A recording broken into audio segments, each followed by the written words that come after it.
continuamos con el siguiente punto. Markatu iago. Amagir puntuarekin, Euskararen erabilaren normalizatzeko plan estrategikoa. Egunon, testuinguruan jartzeko udalak bere lehenengo Euskara plana 2008an onartu zuen. 2010an udaleko lehenengo hizkuntza ofizialen irizpideak onartu zituen. Eta 21ean hizkuntza irizpideen gida onartu genuen. Euskara batzordeak 6 bilera egin ditu eta beraietan egoeraren diagnostikoa eta Euskara planaren diseinua landu ditugu. Prozesua gu nahiko genukeena, baino askoz gehiago luzatu da. Eta 25ean bukatu baino arinago plan estrategiko berria onartzea espero dugu.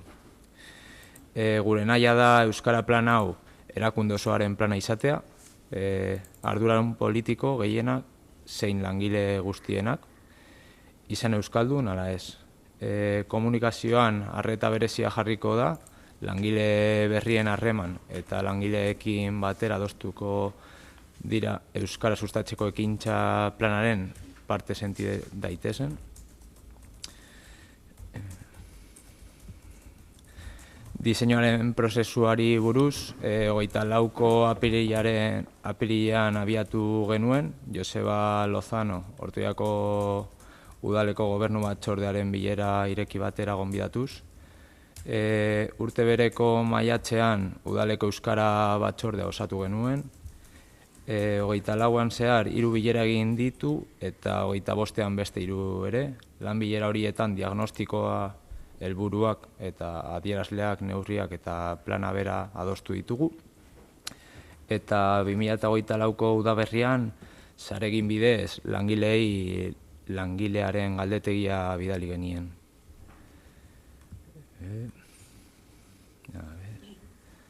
Diagnostikoari buruz, hizkuntza gaitasunearen ehunekoari buruz hitz egingo dut pixka bat. 50 langile daude lanpostu zerrendan. Gaur egun gure derrigortasun indizea 41,44 da, baina lanpostuen 54ak badute. Eta jarraipen eta ebaluazio sistemari buruz, behaketa sistema 6erik behin egingo dugu, neurketa sistema 26ko eta 27ko urrian egingo ditugu, ebaluazio sistema sail bakoitzeko arduradunek txosten labur bat bidali behar ditu urtean behin, eta hori da pixka bat. Eskerrik asko Iagoa, Iker Asier. Bueno, nos parece bien el plan estratégico de euskera y creemos conveniente que se apliquen los criterios lingüísticos, que se siga garantizando el dar el servicio en las 2 lenguas, ya sea en las áreas del ayuntamiento, en las comunicaciones que sean a la ciudadanía e incluso aquí en el Pleno. Y estamos de acuerdo en que se siga potenciando el uso de nuestra lengua. Eskerrik asko, Biane. Bueno, badakizuen bezala, gu beti gaude alde gure hizkuntza babesten dituen ekintza guztiak, ez dakit liatu naiz, baina beti babesten ditugu egiten diren ekintzak eta proiektu guztiak herri honetan eta Euskal Herrian, baina gaur gure haserrea, gure amorrua edo gure pena adierazteko abstenituko gara. Ikusten dugulako azken urteotan Euskal arloan ez dago aurre pauso handirik, hau oinarrituta dago aurreko planean, baina aurreko planaren ebaluazioa ez dago ondo eginda, ez dago osatuta, orduan ez dugu lertzen nola eraikin aldugun gauza bat aurrekoa ez badugu ebaluatu.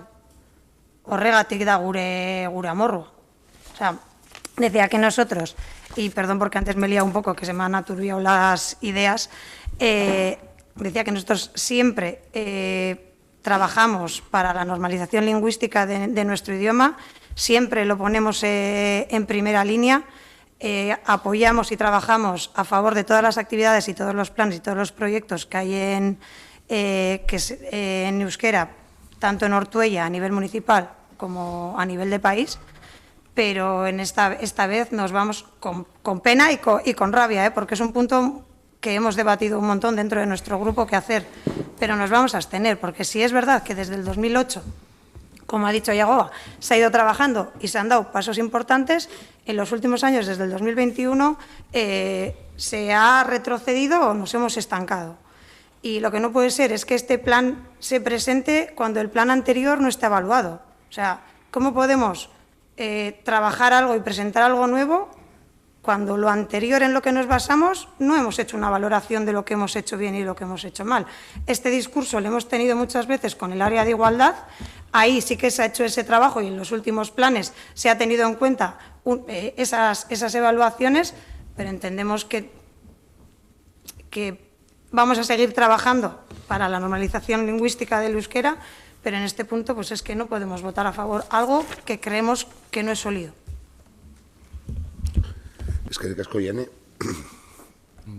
Horri buruz pizka bat dakizuen marko baten barruan gaudela eta nola diagnostikoa egiteko era.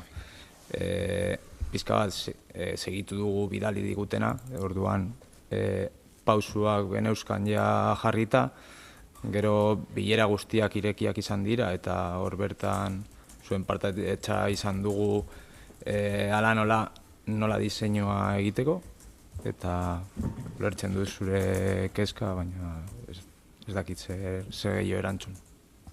Baina guri ez dagokigu ebaluazio hori egitea, edo bai, zuek iniziatiba hori eramaten baldin badozue taldera, baina ez da ebaluatu, planean, hor agertzen da, ez dala ebaluatu, orduan, aurkestea hori, es como decir, aurkesten dugu porque lo tenemos que presentar, abenduan aurkesten duzue, ez dago epe gehiagorik aurkesteko, orduan, aurkesten dugu, baina ez dago, oinarria ez dago ondo jarrita, horregatik da, baina guk ezin dugu ebaluatu.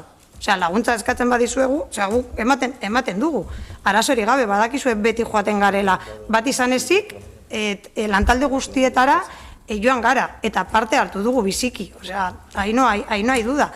Pero el evaluarlo, ese trabajo, o tomáis la iniciativa vosotros y lo presentáis de una forma dinámica para que aportemos, o nosotros no podemos llevar a cabo una evaluación porque no es nuestra labor y hemos ido a todos los grupos de trabajo menos al último.